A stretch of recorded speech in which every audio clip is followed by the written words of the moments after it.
Hi అండి, welcome to Lakshmi's kitchen. నేను today broccoli రెసిపీతో వచ్చాను. ఇది హెల్త్కి చాలా మంచిదండి. ఈ వెజిటేబుల్ దొరికినప్పుడు ఖచ్చితంగా యూటిలైజ్ అయితే చేసుకోండి. మీరు కర్రీ ఎట్లా చేసుకోలేకున్నా సలాడ్ లాగైనా జస్ట్ వేడి నీళ్ళలో ఒక 15 మినిట్స్ తీసేసి ఉప్పు పెప్పర్ వేసుకొని అయినా తినండి. ఖచ్చితంగా మస్ట్ అండ్ షుడ్గా యూటిలైజ్ చేసుకోండి. చాలా హెల్త్కి చాలా మంచిది. ఫస్ట్ అయితే మనం బ్రోక్లీని అంతా కూడా హాట్ వాటర్లో ఉప్పు పసుపు వేసుకొని దాంతో ఒక 10 నిమిషాల నుంచి పక్కకు తీసుకుంటే నీట్గా శుభ్రం అయిపోతాయి. తర్వాత కర్రీ రెసిపీలోకి వెళ్దాం. ఫస్ట్ ప్యాన్ పెట్టి సరిపడా ఆయిల్ వేసి 1 టేబుల్ స్పూన్ జీలకర్ర వేసి ఆనియన్స్ పెద్ద వేసుకోండి. 2 ఆనియన్స్ టేస్ట్. నేను గ్రీన్ చిల్లీ వేసుకోవాలంటే వద్దనుకున్నాను, స్కిప్ చేసేయండి. నాకు కొంచెం స్పైసీగా తిన్నాను, సో నేను గ్రీన్ చిల్లీ వేసుకున్నాను. గ్రీన్ చిల్లీ కర్రీ లీవ్స్ కూడా వేసుకొని బాగా వేయించేసుకున్నాం.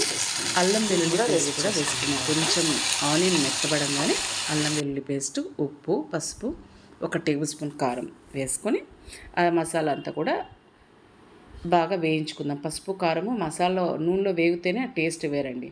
చూడండి, అలా ఉడికేటప్పుడు మనము శుభ్రం చేసి పెట్టుకున్నాం కదా బ్రోక్లీని, వాటంతటిని కూడా ఇలా బాగా వేసుకొని ఆ మసాలా అంతా కూడా ఈ బ్రోక్లీకి అంతా బాగా మిక్స్ అయ్యేలాగా కాసేపు బాగా వేయించుకోండి. ఇవి వేగుతుంటాయి, ఆ మసాలా కూడా ఈ బ్రోక్లీకి అంతా బాగా పడుతుంది. ఇప్పుడు మనము టమోటా ప్యూరీ చేసి పెట్టుకుందాము. ఒక 2 పెద్ద టమోటాస్, ఆ ప్యూరీ అంతా కూడా వేసేసుకొని అది కూడా బాగా ఈ ముక్కలకి బాగా పట్టించేసేసి బాగా కలియపెట్టేసుకొని క్యాప్ పెట్టేసుకోండి.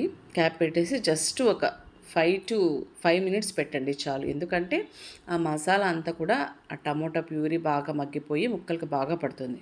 చూడండి, బాగా మగ్గిపోయింది.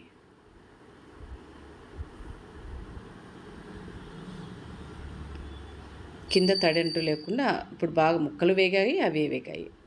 ఇప్పుడు మనము ధనియాల పొడి 1 టేబుల్ స్పూను, జీలకర్ర పొడి 1 table spoon, garam masala 1 table spoon. నేను బయట మసాలా ఏం వాడినండి, అన్నీ ఇంట్లోటివే. గరం మసాలా కూడా నేను ఇంట్లో ప్రిపేర్ చేసిందే.